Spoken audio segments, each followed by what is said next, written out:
Hello, everyone. Welcome back to the channel. We just got finished watching Tim Pool interview Donald Trump, and we thought it would be a good little video to share with you guys. So the National Libertarian Convention was this past weekend, and in DC.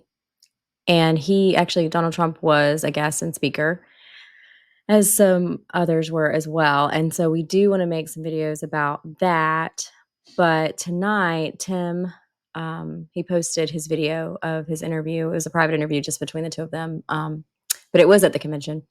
And so he posted that tonight, and we just finished watching it. And so we thought we'd make a quick video. It's about a 15-minute interview. So we'll watch it and then talk about it. All right, here we go. How are you? I'm very good. Nice to see you. We met at Mar-a-Lago a couple weeks ago. I remember. Yeah, you complimented my face. I really do appreciate it. Your beauty. Thanks for sitting down. I really do appreciate Okay. it. So I know you don't have a lot of time, so I'll just we'll jump right in. Okay, good. We had a couple polls we went over on our show IRL. Young people, Oh. surprisingly, immigration is a top issue for them now. I was talking to a young guy. He's 26. He says he's watching what's going on in New York. He owns a business. He can't afford to buy his own house. He struggles to be able to support a family. And I know that you've said that there's going to be the largest deportation effort in your next term. How do we do it? So millions and millions of people are coming into our country, and it's not necessarily exactly what we want or had in mind. They have open borders where people just flow in, and many of those people are coming from prisons. Many of those people, frankly, are murderers and they're drug dealers, and they're coming from mental institutions, and they're coming from places that are not going to work very well. It's not going to be very good for our country. So we're going to start with that, and we have to get them out. No country can sustain what we're going through. I believe the number is 15, 16 million, could even be 17 million people right now. Is And that? that's more than that's bigger than almost all of our states. I think it's freaking out young people. Do we? How do we do it though? I mean, is it going to be new personnel? Do we? It will really be done with local police. You know, the respect has been taken away, the honor has been taken away from our police forces. They're not allowed to do anything. And whether it's libertarian or not libertarian, people have to have law and order. You can't have 500 people walking into a department store and just walking out with everything they have. And we have to give honor and respect back. And I believe immunity, because, you know, so often when a police person does their job, they end up with no pension, they end up with no house, they end up with no family. Everything's taken away from them. They have to get their own lawyer. So we're going to give them back their dignity and their strength. The local police know the criminals that we're talking about. They know their first name, their middle name, and their last name. They know everything about them. And we're going to have to let them do that. And they will bring them in. We have no choice. And these are in many cases, and this is from all over the world, not just South America, which is big enough, but they're coming in from the Congo. They're coming in from all parts of Africa. They're coming in from all parts of Asia. And it's an invasion into our country, and no country can handle this. So we're going to have them taken out. Local police, we're going to work very closely with the local police, and it's been done before. We had Dwight Eisenhower, believe it or not, did the biggest deportation. He pretty much stopped it. Strange that we mentioned Eisenhower because you don't think of him that way, but he did a massive deportation where people were pouring in. The next big question that we get a lot is there's two components to this. The first is many of the libertarians here, we want to see firings. We want to see in the bureaucracy corrupt I agree. individuals, the bloat. On top of that, without getting into the specifics for obvious reasons, the things that they're doing to you with the court system is not just to you. It is to me. It is to everyone who voted for you in 2020. It's true. Are we going to get some good personnel in as Attorney General, Deputy Attorney General, and in the CIA, right, and see some prosecutions? So we had some great people because our trade numbers were fantastic. The jobs we did on trade, the jobs we did, frankly, in the military underneath the terrible television generals who were absolutely terrible, but we have incredible people. You know, we defeated ISIS, and we had no new wars because they were concerned with us. I had no wars at all. I finished off a war that we were in for 20 years, but we had no wars.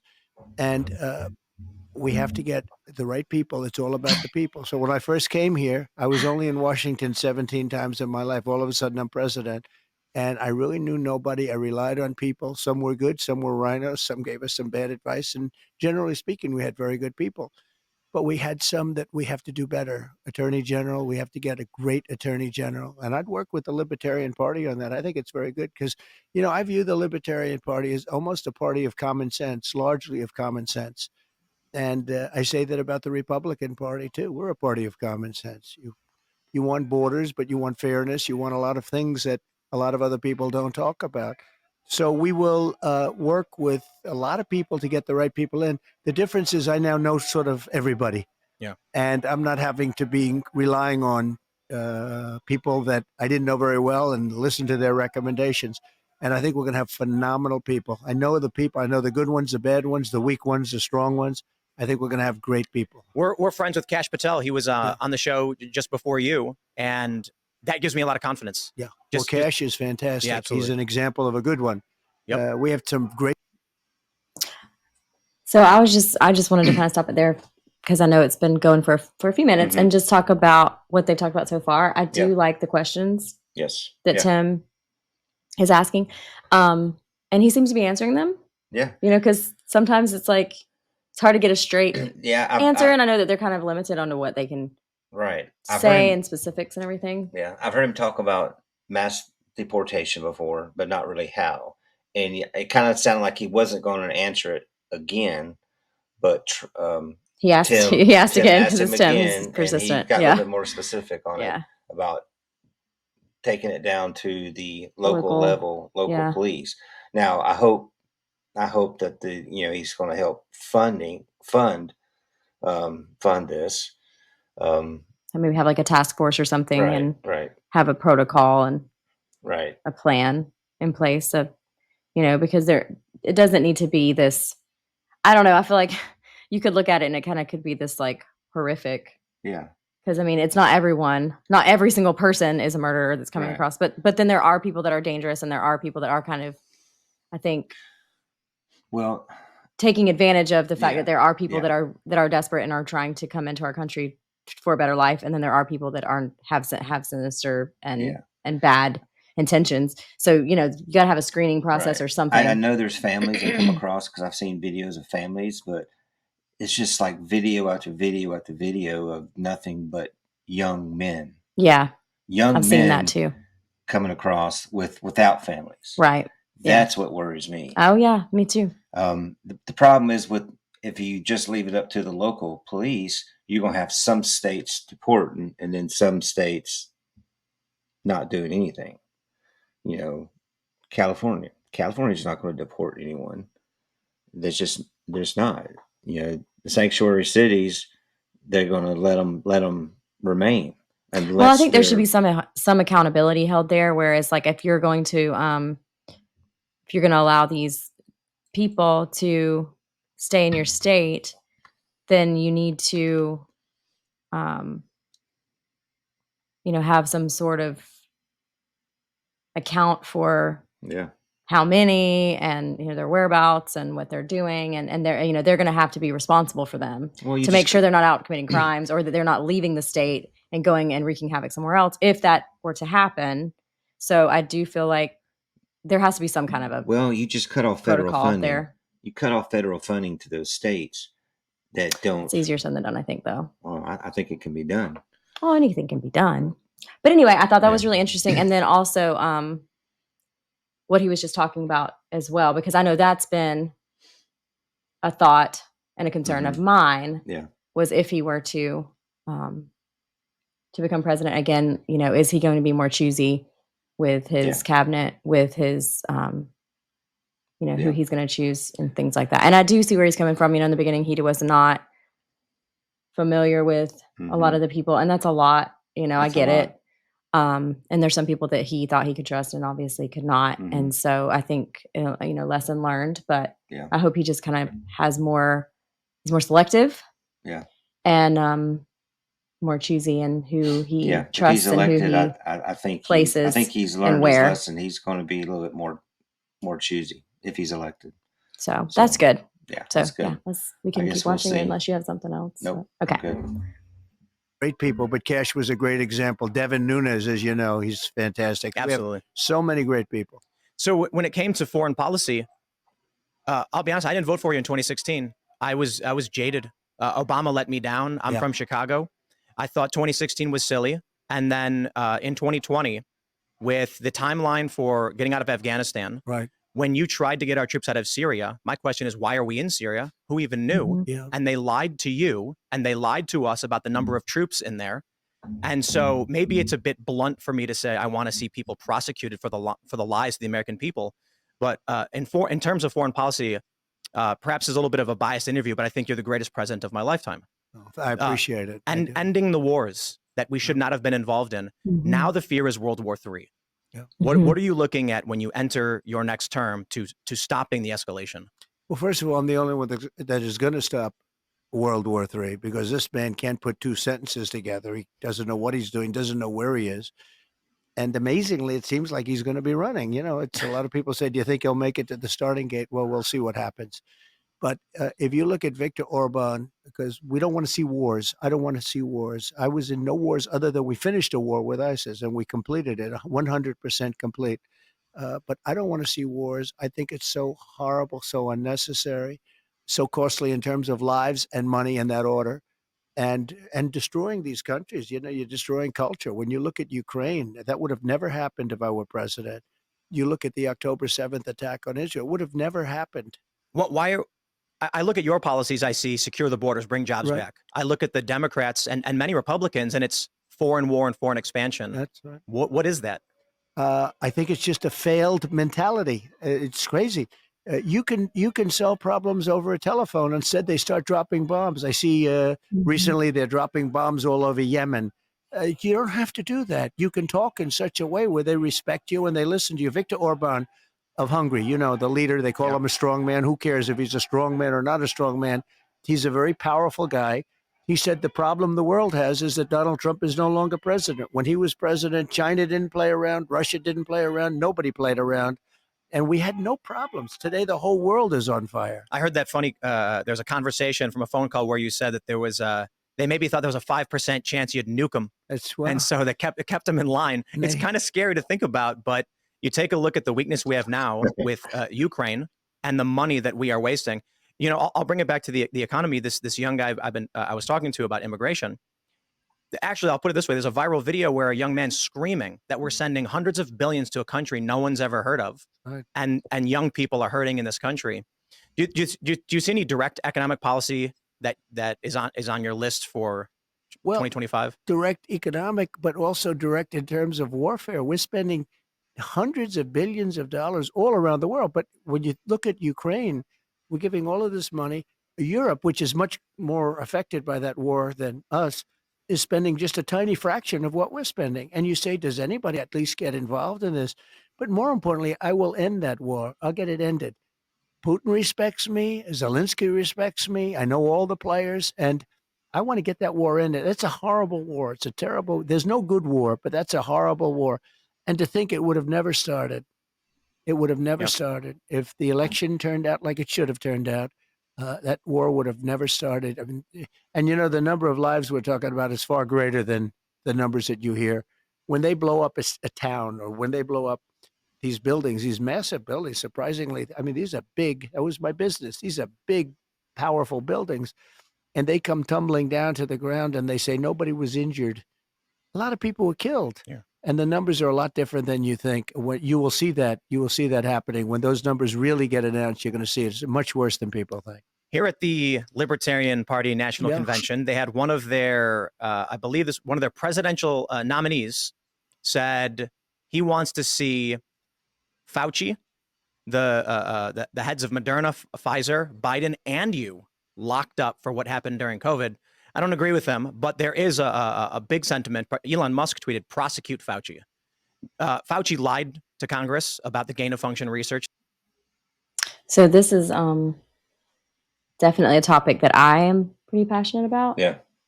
And that's one of the things that I was disappointed in Trump about. Well, I don't know. And I understand, like, no one knew what to do during COVID. It was crazy, and everybody was just trying to do the best that they could.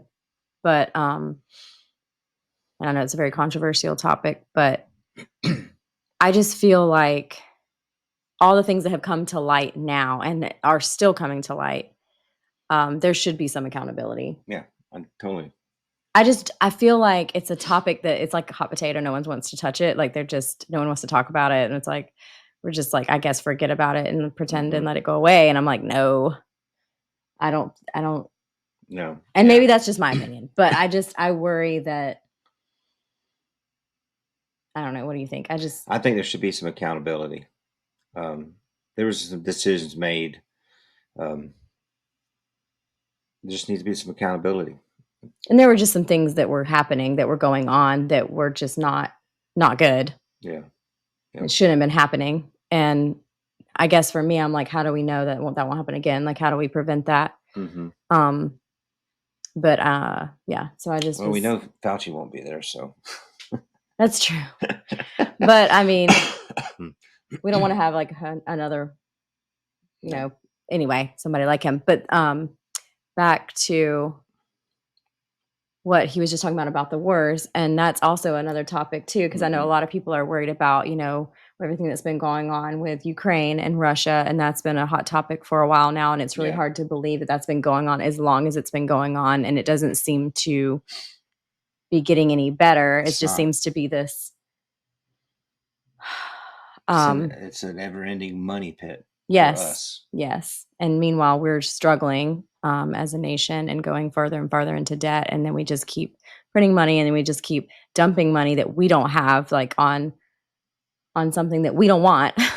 Right. And it's like, it doesn't matter, but we're expected to pay for it. So, and the next generations too, which is really bad. But so yeah, just the budget itself, that's a whole nother topic with the economy. But that is a concern too, about like it escalating, and then everything going on with Israel and Hamas and Palestine and all of that. And just doesn't seem to be settling down over there either. So, well, I think the current administration, they don't want it to settle down.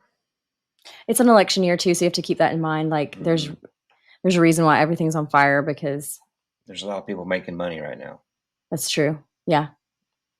Yeah. Which all these weapons are coming awful. from somewhere, being made by a company somewhere, and someone's getting they're profiting off of this. They're getting their pockets filled. Which is so with disgusting. So. Yeah. It's just so disgusting. But anyway, so we don't want to support that. So that it's good to know that he does not want to support that, and that he's not part of the war regime. Yeah. He said repeatedly that he would end it. So that's good. I don't know. We'll see. That was going on. And now we have testimony. Well, I'm the one that stopped the funding, and this was funding from before me. I'm the one that stopped the funding.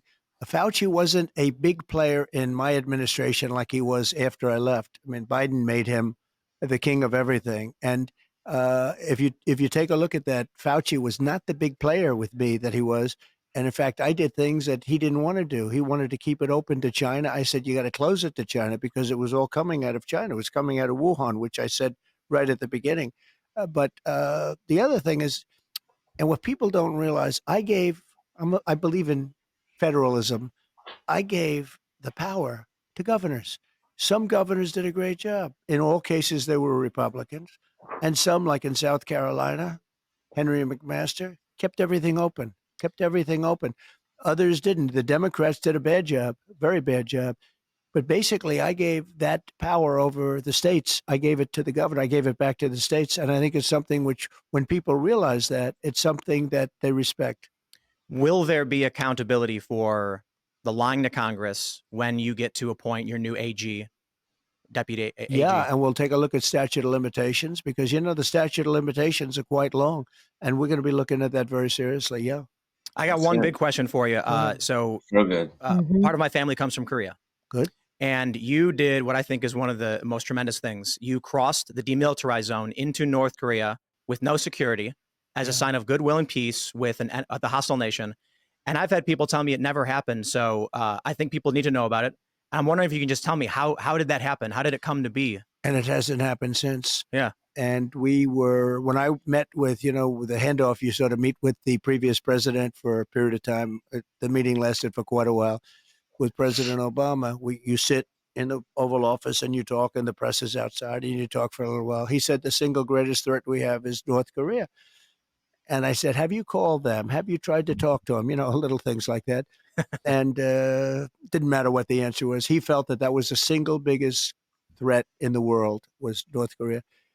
And as you know, there was certain hostility when I first started, and all of a sudden it boiled down to something that was very beautiful, the way it happened. And I got along with him very well. And I will say that if Hillary won that race, you would have had a nuclear war and millions of people would have been killed.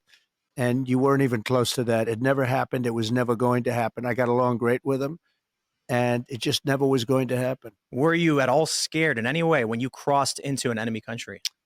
Well, I wouldn't say that Secret Service was thrilled. And in those blue buildings, there were lots of people in those buildings that I looked at. The two blue buildings on each side with the windows. And I looked in those windows, and there were a lot of things happening in those. Someday I'll tell you about it. But no, I felt very safe. I felt my relationship with him, as you know, was very hostile. Little Rocket Man and all that. But then all of a sudden it morphed. He respected me. I respected him. And we ended up, once we got to know each other, we ended up very good. A very smart guy, very strong guy. He's the absolute leader of that country. For those that think he's not, they're wrong. And I got to know him very well. I even did a press conference. He never did a press conference before. I said, would you like to do a press conference? And we did a press conference, if you remember. And then he said, that's the end of the press conference. And boom, everybody was pretty radically thrown out. But it was a press conference, the only press conference he's ever done. I got along with him great. We had no nuclear war. You would have had a nuclear war guaranteed. And you won't if we have the right president, if we have somebody that knows what he's doing, you're not going to have World War III. If, on the other hand, we don't, you're going to end up in World War III, and it's going to be a war like no other because of the power of weaponry. Many have actually been saying we're already in it. The Hill published a piece saying we are in World War III and Biden is losing it. And so my hope is I don't see any logical path for a Biden presidency to fix the economy, to fix anything. He can't fix it. He can't fix himself. Yeah. He can't fix anything. He had a new one the other day, Pack-a-lack. I don't know if you saw that. He was muttering on TV, something like that. Now, crypto. By the way, I just so you know, I know all the leaders. They're at the top of their game. They're sharp. They're tough. They're smart. They love their country, or they do whatever they have to for their country at a minimum. And when they see this guy come in, I think they can't believe it. I know they can't believe it. It's not the right person. So we'll do a couple quick ones. We don't have much time. You announced you're taking cryptocurrency. What we're doing is we're backing it as a form of, as a field.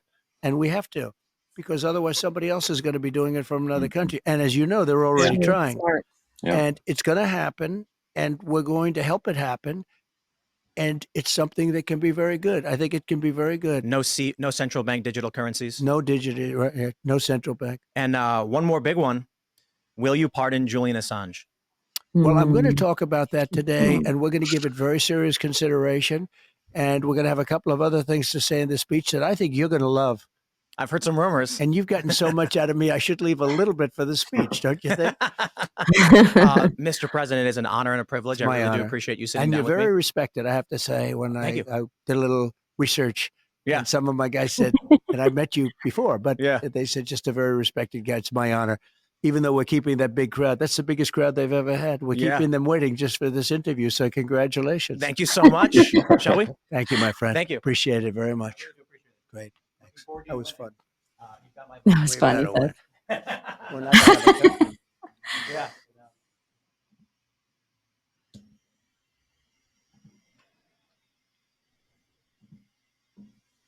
So I think that was pretty good. I do too. So this was, this is a big deal. I mean, I feel like it was a big deal. After his speech. Now we watched, before his speech at the party. It was recorded before. Yeah, that's what I said. Because you said after. I thought I said before. It's okay. This was recorded before his speech. Yes. Yes. Which we watched. Yeah. And we'll talk about that. Yeah, we'll talk about it in another video. Mm-hmm. But yeah, I just thought that this was a big deal from for him to sit down, and I don't know of any other podcast he's been on. I don't know of any kind of interview like this that he's been on. And so we happen to like Tim Pool. We watch him a lot. We've been watching him for a long time. And so we knew about him going to Mar-a-Lago and meeting Trump just a few weeks ago. And he talked briefly about that in one of his episodes. But I just thought this was really cool that he agreed to meet with him and do the interview. I thought it was really cool that he came to the convention, to be honest. And, I wasn't surprised that Tim was there. He's a libertarian. I mean, he supports the Libertarian Party. I think he was the first. They were first. I think in a long time. I'm not exactly sure if he was the first, presidential candidate that's not part of associated with that party that has ever spoken. I'm not sure about that. I want to say I thought they said it was the first time that was ever been done. It was either that or just in a very long time. Yeah. Now maybe for the Libertarian Party, you know what I mean? Yeah. But I don't know if you meant just for another party, Anyway, but very, very cool. Thought that the interview was really good. I liked it. I mean, it was pretty brief, but they stayed.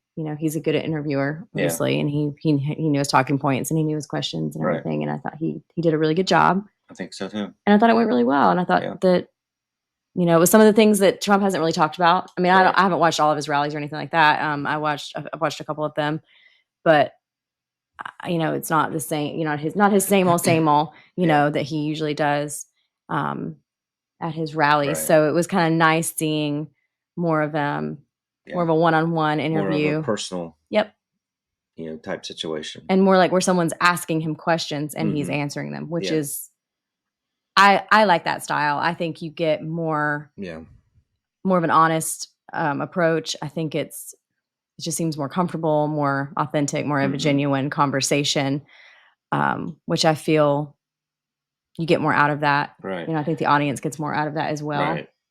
That's one thing about Vivek that I liked. He didn't care who. He would go on anything, any show, whether they hated him, loved him or what. He would go on any show.